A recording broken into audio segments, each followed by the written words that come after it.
જય માતાજી.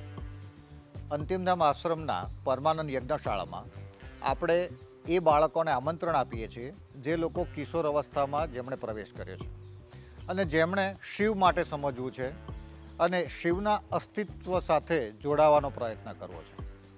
કારણ કે હવે સમય આવી ગયો છે કે આપણા બાળકોને કોઈ જ્ઞાન આપવાનું.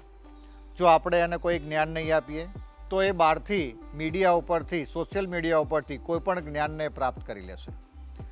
તો આ શ્રાવણ મહિનામાં પરિવાર સાથે અંતિમધામ આશ્રમની શાશ્વત ગૌશાળામાં પધારો અને આપણે જોડે લઘુરુદ્ર કરીએ. આ રુદ્રીમાં ગાયને દૂધથી આપણે અભિષેક કરીશું. અહીંયા જ ગૌશાળાની ગાયો દોવીશું અને એ તાજા દોયેલા દૂધથી આપણે શિવજી ઉપર અભિષેક કરીશું. અને એ દરમિયાન આપણા બાળકોના પ્રશ્નોના ઉત્તર આપીશું કે મહાદેવને, શિવજીને કેમ ગાયના દૂધનો અભિષેક કરવો જોઈએ, કેમ મહાદેવની આપણે જરૂર છે અને શું દૂધથી અભિષેક કરીએ કે પાણીથી અભિષેક કરીએ તો શું ફેર પડે. આ અત્યારે કલયુગમાં પ્રશ્ન છે ને એ જ સૌથી મોટી જીવાદોરી છે. જો આપણા બાળકો પ્રશ્ન નહીં પૂછીએ અને આપણે એનો ઉત્તર નહીં આપીએ તો નાશ નિશ્ચિત છે.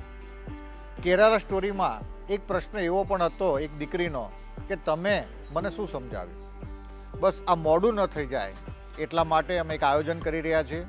આખા શ્રાવણ મહિનામાં તમારી જ્યારે ઈચ્છા થાય ત્યારે તમે અમને જણાવજો અને આપણે પરિવાર સાથે બેસીને રુદ્રી કરીશું, પાઠ કરીશું.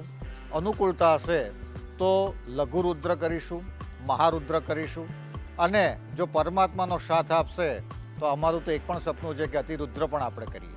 અસ્તુ મોજ.